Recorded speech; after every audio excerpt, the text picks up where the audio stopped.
Bapak Ibu Saudara sekalian yang kami hormati, pada kesempatan ini ada beberapa hal penting yang ingin kita sampaikan sebagai pengantar, sebagai ketua rombongan istilahnya ini ya, dalam rangka untuk memberikan pembekalan kepada para generasi penerus bangsa ini, ya, para mahasiswa-mahasiswi UIN ini, yang nantinya akan barangkali ada yang tertarik untuk menjadi praktisi di lembaga bisnis syariah yang dalam hal ini adalah salah satunya berbentuk rumah sakit syariah.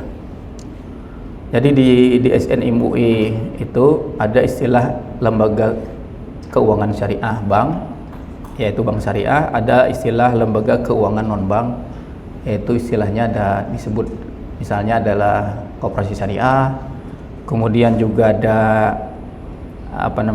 asuransi syariah, kemudian ada pegadaian syariah, ada pasar modal syariah, dan lain-lain.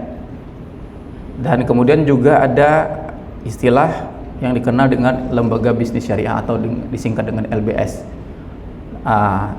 Di antaranya adalah hotel syariah, spa syariah, kolam renang syariah, dan lain-lain, termasuklah rumah sakit syariah. Nah, dalam konteks itu dunia bisnis syariah ini di UIN, khususnya di Fakultas Ekonomi dan Bisnis Islam, jurusan ekonomi syariah ini dipelajari, salah satu mata kuliahnya adalah fikih muamalah kontemporer. Jadi pada kesempatan ini saya selaku dosen pembimbing, ya, pengampu mata kuliah ini, mencoba untuk memberikan perspektif lain dari pembelajaran fikih muamalah kontemporer ini. Tidak hanya belajar di atas kertas, tetapi juga barangkali kita berikan pembekalan melihat secara langsung bagaimana sih sebenarnya rumah sakit syariah itu, ya. Sebagaimana yang kita ketahui, rumah sakit syariah yang ada di Kalimantan Selatan ini, dalam hal ini Rumah Sakit Islam Sultan Agung Banjarbaru ini adalah rumah sakit pertama swasta yang berbentuk syariah. Yang pemerintah punya adalah rumah sakit yang di Hulu Sungai Selatan itu, Hasan Basri, ya, RSUD Hasan Basri itu adalah yang pertama rumah sakit syariah yang dimiliki oleh pemerintah. Sementara RSI ini, Sultan Agung ini adalah rumah sakit pertama yang swasta yang memiliki label rumah sakit syariah. Nah, dalam konteks mata kuliah fikih muamalah kontemporer yang kita asuh, kita menekankan pembelajaran pada akad kontemporer, ya, yaitu salah satunya adalah yang kita bahas itu akad yang ada di rumah sakit syariah. Tentu saja nanti pada kesempatan ini saya mungkin tidak pada porsinya menjelaskan lebih detail mengenai akad ini. Saya sebagian sudah menyampaikannya di kelas kuliah mengenai hal tersebut secara umum.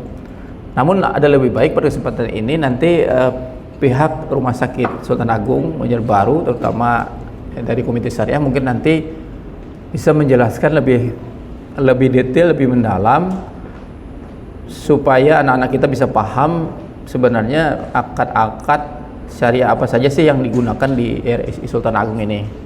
Kemudian di samping dalam bentuk penjelasan, kita juga ingin mendapatkan istilahnya itu penjelasan dalam bentuk melihat langsung gitu, ya. Barangkali kalau ada waktu nanti kita minta pihak rumah sakit bisa memberikan kesempatan kepada para mahasiswa kita untuk melihat, ya. Sebagaimana umpamanya kita pernah sampaikan bahwa rumah sakit syariah itu harus dikenakan hijab. Nah, bendanya kayak apa sih hijab yang ada di Rumah Sakit Sultan Agung ini? Bahkan kemarin ada mahasiswa yang tanya, bagaimana Pak kalau misalnya ada pasien kesurupan? Nah, itu kan kemarin ditanyakan, ya. Nah, ini siapa yang kemarin tanya itu, ya? Mahasiswa, kalau kita kesurupan, ya, adakah layanan Rumah Sakit Sultan Agung Banjarbaru yang bisa memberikan layanan untuk bisa mengatasi kesurupan ini? Nah, saya kira di sini lengkap, saya kira, karena saya juga menyaksikan secara langsung bahwa di rumah sakit ini lengkap. termasuk tadi istilahnya itu ada layanan Tibun Nabawi, di mana salah satu dari ahlinya itu adalah Ustadz Fahmi ini. Beliau ini bisa berkomunikasi dengan jin ya, bukan iblis, jin ya, dengan jin.